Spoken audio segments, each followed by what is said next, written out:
A trilha aqui da que a gente pegou foi a trilha do Ecopark, que tem 1,6 km. A gente tá seguindo a guia, tá ali embaixo. E vamos parar agora para algumas informações. Cortando a vegetação, como muitas pessoas acham, né, para poder passar. Não, porque senão deixaria vestígio. Lampião foi considerado como um dos maiores estrategistas. Uma das estratégias que tornou ele muito conhecido foi aquela dele ter mandado criar uma sandália onde a parte de baixo ele inverteu, colando a frente para trás. Quando a polícia passava e achava que eles estavam indo, eles já estavam voltando. O Curupira do Sertão. Então, é provável que eles tenham utilizado o córrego que a gente vai ver durante o passeio. O maior do nosso percurso é dentro dele, por isso que eu falei sobre a questão da sandália, para ter um pouco de cuidado, porque a pedra solta está concentrada nesse córrego. As vezes que ele encheu foi 2004 e 2020. Até aqui ele não teve uma cheia enorme, mas ele recebeu uma boa quantidade de água. Não impediu de fazer a caminhada, mas é claro que se tornava um risco, já que não dava para ver as pedras. A água muito barrenta, mas na cheia de 2020, se estivéssemos aqui não seria possível, porque realmente a cheia foi maior. Então durante o percurso o córrego ele será o mesmo e ele depende da chuva para encher. E tem que ser chuvas fortes, pouquinho não é suficiente, então a gente vai poder observar que ele está seco. Aí eu vou falar sobre um tiro que aconteceu, um tiro que iniciou tudo lá na grota, e na grota, que foi palco do massacre, eu irei concluir todo o contexto. Só lembrando que nosso percurso é o mesmo. Lá provavelmente terá outro grupo, que é do restaurante Angicos, conhecido como Espaço Ecológico. Lá é um outro passeio, é uma outra condutora, tá certo? Aqui a gente tem um apoio do Daniel, meu colega do trabalho, está ali com a camisa da empresa. E no retorno eu vou pedir para que ele venha na frente, porque quem já quiser adiantar a volta, pode estar vindo com ele. Na volta eu vou apagar os rastros, tá bom? Vou ficar por último e vou fechar o grupo, tá certo? Grota de Angicos é aquele local onde outro grupo já está. E há uma diferença entre grota e gruta.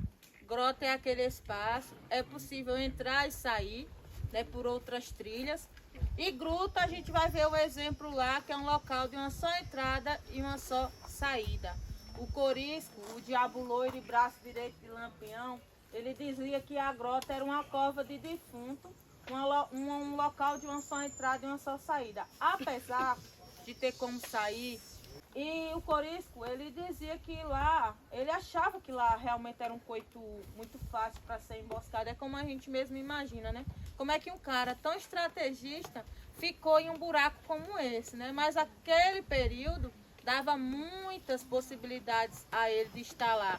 O interventor do estado de Sergipe era o Nilson de Carvalho e Pedro de Cândido e a família Félix, que eram os proprietários dessas terras, acolhiam Lampião. Então essas pessoas eram chamadas de coiteiros, porque coiteiro vem de acoitar, acobertar, esconder. Então ele tinha passe livre aqui em Sergipe.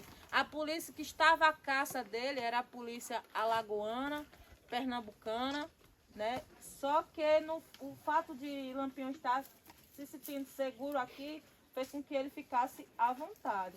A polícia daqui não podia tocar nele, era a ordem do interventor.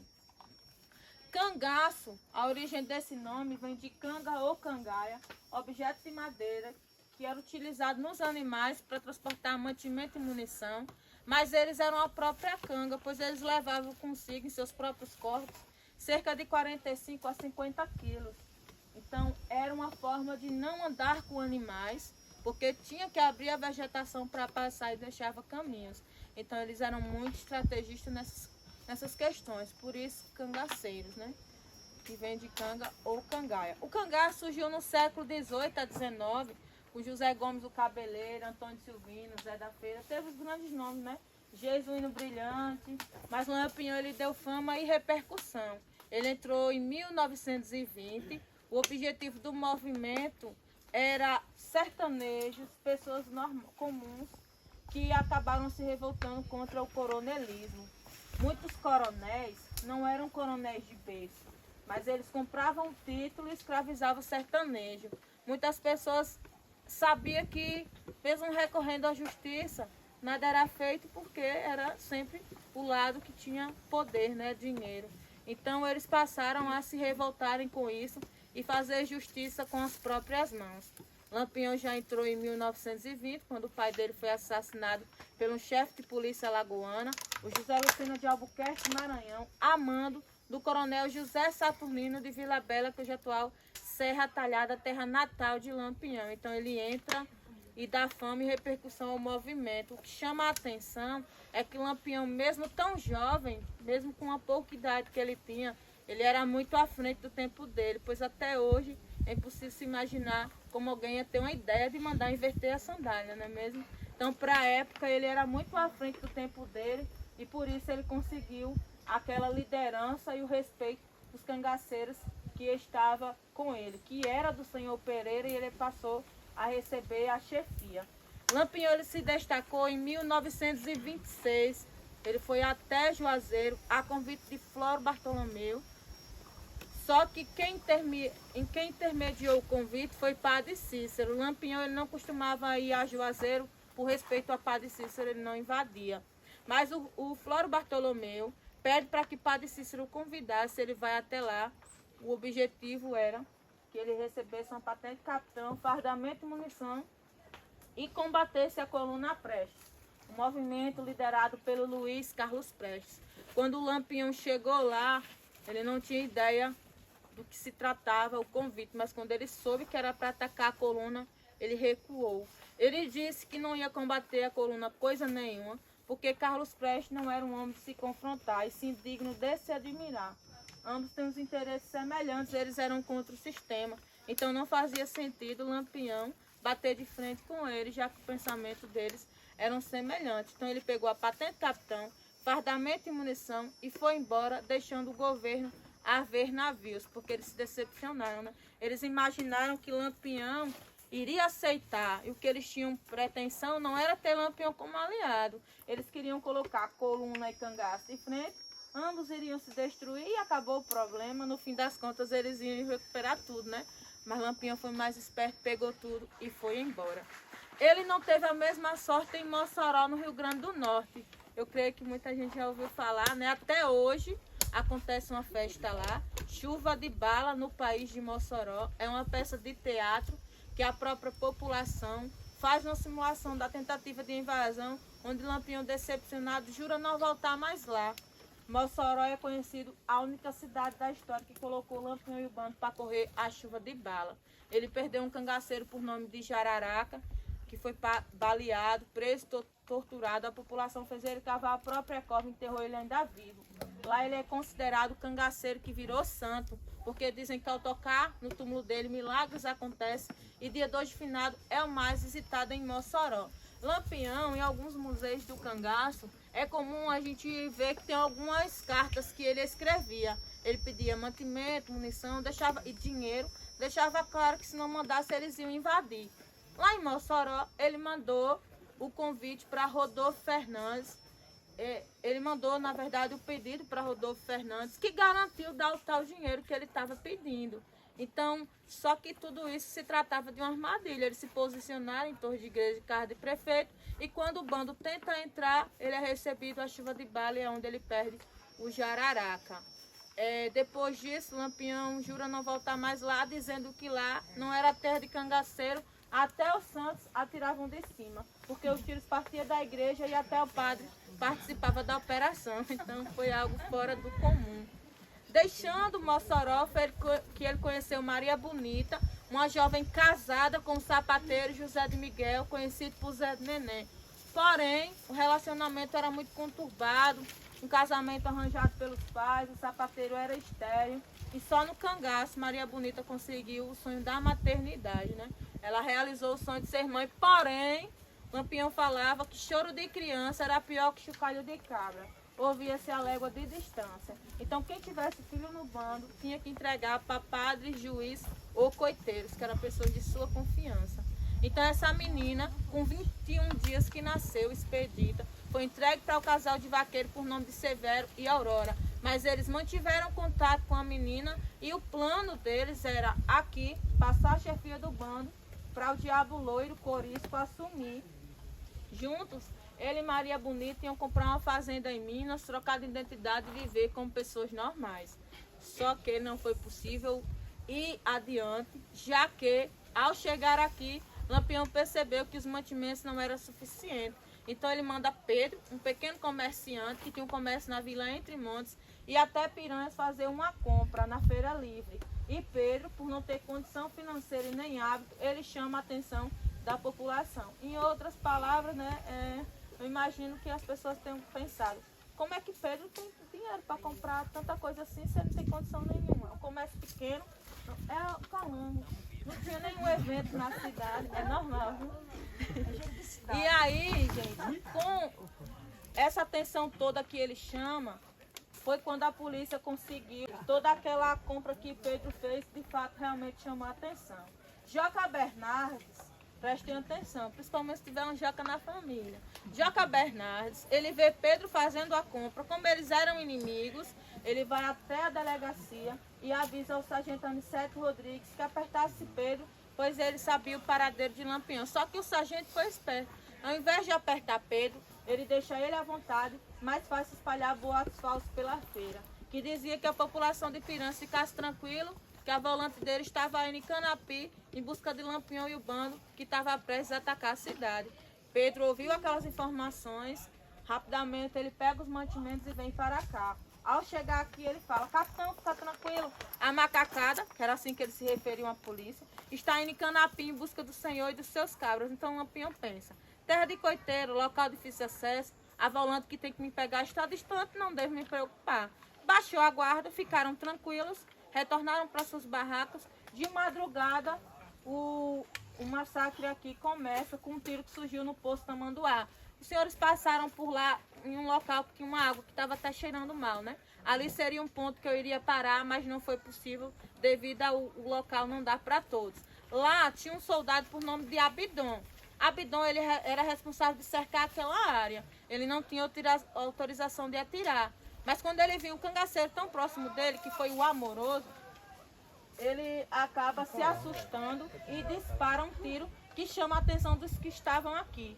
Amoroso, ele consegue escapar, mas não retorna para cá. Mas aqui eles acabam ouvindo o barulho do tiro. Abidom disparou, mesmo sendo soldado, foi conhecido como um tiro acidental, porque o tenente havia ordenado, antes dele ninguém poderia atirar. Ao ouvir o barulho do tiro, o Lampião acaba saindo da barraca e é o primeiro a morrer com um tiro na cabeça. Foi fatal. Em seguida, Maria Bonita tentou escapar, foi ferida com um tiro no ombro e outro próximo à virilha. Ela ficou lúcida, mas imóvel. Presenciou os tiros, que duraram cerca de 10 a 15 minutos. No término dos tiros, eles tiveram a ideia de cometerem um ato de decapitação. Quando eles chegaram, se posicionaram da seguinte forma. O posto Tamanduá ficou com Abidom, o centro da grota ficou com o tenente, que era o líder da operação. Esse lado ficou com o aspirante Francisco de Melo e esse lado deveria ter sido cercado pelo sargento Aniceto Rodrigues. Ele bolou todo o plano, mas na hora H, ele foi o primeiro a deixar o lado aberto. E de 35 cangaceiros, 24 conseguiram fugir por essa direção. Aqueles que não tiveram a mesma sorte, Lampião, Maria Bonita e os demais, tombaram aqui. As cabeças foram decepadas, levadas até a escadaria do Palácio Dom Pedro II, que hoje atua a Prefeitura Municipal de Piranhas. Elas ficaram expostas lá, mas depois foram para Delmiro Gouveia, Santana do Ipanema, Maceió, Palmeira dos Índios, e depois elas chegaram no Instituto Médico Legal Nina Rodrigues, em Salvador. Lá elas sofreram uma pesquisa, né, com base na teoria de Lombroso. Já ouviu falar?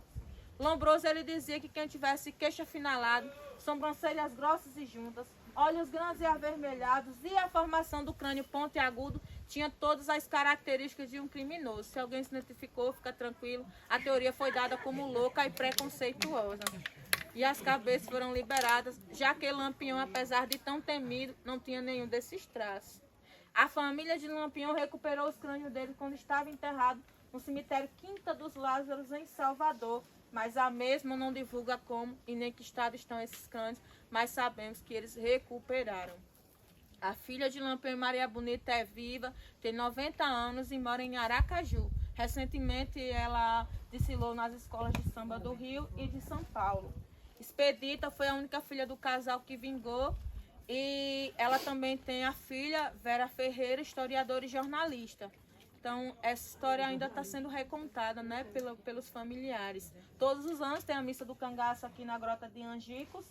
É uma missa tradicional que acontece no dia 28 de julho, que, né, vai fazer 85 anos que isso aconteceu.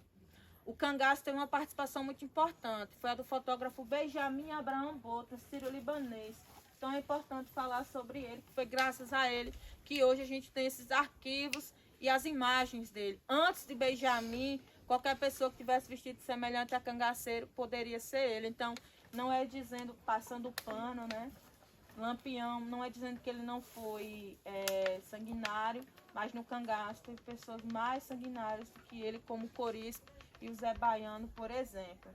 Só que a polícia também se aproveitou de não existir ainda a identidade dele e também passaram a se vestir semelhante, também mataram, roubaram, estupraram, mas a fama repercutia porque quanto mais número de cangaceiro tinha, mais a chance de ser eles aumentava. Mas teve essa questão e o filme Baile Perfumado conta a história do fotógrafo. Eu sempre indico muito, é possível assistir pelo YouTube. Lá a gente vai poder ver que o Benjamin, a entrada dele foi meio que forçada, né? Porque ele usou da esperteza dele, da malandragem e falsificou uma carta. Entregou a Lampião dizendo ter sido Padre Cícero. Enquanto o Lampião vai olhando aquela carta, ele vai tentando distrair ele, né? Ele pergunta: capitão, quantos tiros o senhor levou mesmo? Aí ele vai dizendo, levei um tiro no pé, outro na costela, e vai dizendo. E aí no fim das contas ele diz: oxe, capitão, só isso? Aí ele vai e diz: oxe, cabra, ele quer ver minha caveira, porque eu já disse que levei tanto tiro, tô que nem uma peneira, e ele ainda acha que foi pouco. Então lá vocês vão observando que ele está tentando distrair, porque ele falsificou a carta. E o Lampião não tinha como tirar a dúvida, já que o Padre Cícero estava morto. Então ele deixou ele ficar, mas com uma condição. Ele tinha que ensinar ele a tirar foto, para ele ter certeza que a máquina não era uma arma. Porque o flash da época era faísca de fogo por nome de lambe-lambe. Então quando o Benjamin ensinou o Lampião a tirar foto, ele colocou ele em frente à máquina. Quando ele bateu a foto e viu que ele não morreu, aí sim ele pôde ficar. E hoje existe o filme Baile Perfumado. Então é muito interessante. Lá vocês vão ver as andanças dele na Caatinga. E vocês vão ver também que o cangaço vai além da violência. Como prova disso, hoje tem um chachado lá em Piranhas, não percam, chegue cedo. O chachado foi uma criação dos cangaceiros, então vai além da violência. O cangaço é a cultura viva, que está expressa no chapéu de couro, uma percata, né?